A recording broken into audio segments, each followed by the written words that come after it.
You're here for 369 first, world's first motorized bicycle wheel with a linear rod axle and ceramic bearings, right? So this is like what a normal axle would be. You have a normal axle, you have a shoulder bolt. We're all using shoulder bolts, right? And then we use these adapters, right? So there's an adapter going to this little bearing. This is basically what a lot of people are using, the same kind of thing, right?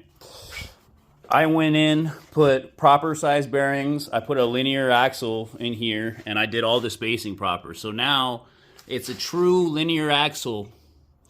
I have tightening on both sides, right? I made the connections really big right here so that I got a lot of surface area on the mount, and it is it's amazing.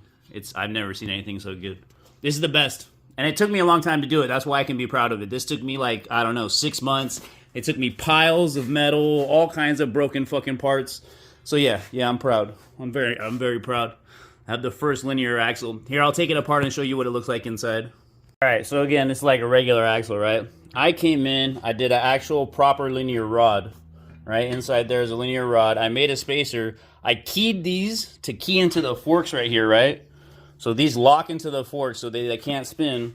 And then what I did was I put a spacer on the outside here that gets tightened by this outer bushing.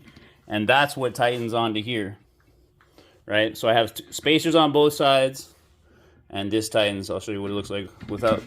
this is what the linear rod is, right? It can't get no better than that. That's a linear rod. I tapped the ends, right? I tapped the end and I made a special cap that goes on so that I can tension all this, right, on the forks.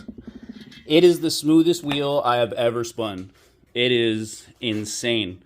The big thing for me is this is the proof of concept, right? I've been having this idea in my head for a long time. And one of the big things I needed to address was making sure that this was keyed in. And so having this keyed in, you can see I opened this up. So now, when this goes in, it can't turn, right? So it's keyed into that spot. And then it also gives me a huge interface here for the spacer, right? Instead of this little stuff. So great news today. 369 has done the first I've ever seen. I've never seen anyone do it. So if anyone else has done a linear rod motorized bicycle, let me see it. In fact, if anyone else has done a linear rod any wheel, I've never seen anyone do it besides like from the factory. I'm the only one doing it, and I got so much more stuff. Man, I'm gonna make these chumps eat their breakfast. Here we go. 369 linear rod axle confirmed. Now it's time to fucking, oh man, I got so much work to do.